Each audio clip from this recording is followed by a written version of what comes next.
Hi friends, welcome back to my channel. ఈరోజు మన వీడియోలో సెలవిడి ఎలా చేసుకోవాలో చూద్దాం. ఇవ్వండి బియ్యము సెలవిడికి ఒక 5-6 గంటలు నానబెట్టాను. నానబెట్టి వాటర్ అన్ని శుభ్రంగా కడిగి వాటర్ ఉంచేసి ఇట్లా క్లాత్ మీద ఇటు 1 నిమిషం పాటు ఆరబెట్టుకోవాలా. ఎందుకంటే ఇది చెమ్మ ఎక్కువ ఉండాలి. అయితే పాకం పిండి అంటాం మేమైతే, ఇటు సైడ్ వాళ్ళు అయితే సెలవిడి అంటారు. మిక్సీ పట్టినానండి. ఇద్దో జల్లెడతో ఈ విధంగా జల్లించుకున్నాం పిండి నూక లేకుండా. ఇదోనండి జల్లి పెట్టాను. పిండి అంతా కూడా మిక్సీకి ఇట్లా పట్టాను. ఇదో ఇట్లా అంటే చెమ్మగా ఉండాలి పిండి అనేది. ఇంతేనండి, జల్లిచ్చాను కదా, ఇది పిండి అంతా ఇట్లా నొక్కి పెట్టుకోవాలా. తడి అనేది ఆరిపోతుంది. మూత పెట్టుకున్నాం. పొయ్యి మీద ప్యాన్ పెట్టుకొని ఈ ఒక కప్పు నిండా పప్పులు తీసుకున్నాను. పల్లీలు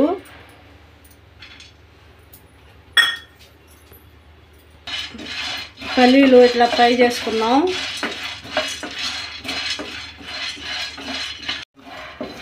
అంతేనండి, పప్పులు బాగా ఫ్రై అయిపోయాయి.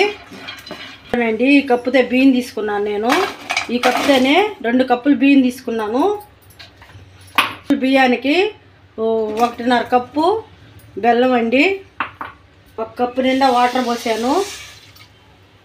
బెల్లాన్ని ఇట్లా వాటర్లో కరిగించుకున్నాం. పడాలా ఉడుకు వచ్చేసింది, పాకానికి వచ్చేసింది నాకైతే. దానికి ప్లేట్లో వేసుకోవాలండి. ఇదోనండి చూడండి, ఇట్లా అంటే పాకం వచ్చింది చూడండి. పాకము ఇట్లా ఉండాలా, సాఫ్ట్గా ఉండాలి చూడండి. ఈ విధంగా ఉండాలండి పాకము. ఎక్కువ పాకం పడకూడదు. పిండి తడిగానే ఉంటుంది కదండి, అందుకని పిండి దీంట్లో వేసుకోవాలి. తడి పిండి అయితేనే పాకం పిండికి బాగుంటుంది.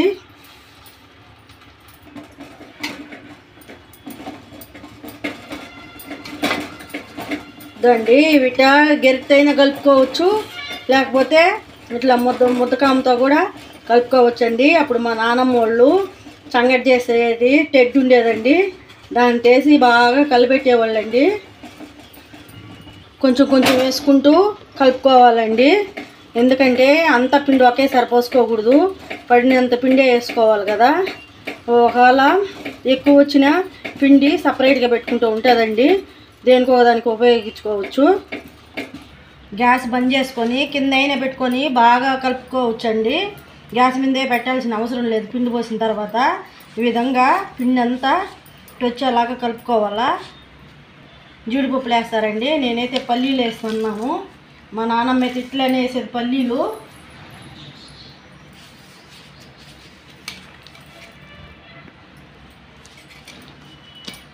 పల్లీలు వేసుకొని ఒకసారి ఇట్లా కలుపుకున్నాము. గెరితే అయితే బాగా కలగదని ముద్దకాంతో కలుపుతున్నానండి నేను. మనకేం ఇక్కడ ఏమి ఉండవు కదా కలుపుకునేటివి.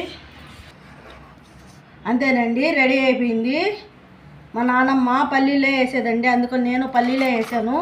ఎండు కొబ్బరి కూడా వేసుకోవచ్చు, కానీ నేను వేయలేదండి. మా అత్తమ్మకు పొళ్ళు లేవు, ఆమె తిందని ఇట్లనే చేశానండి.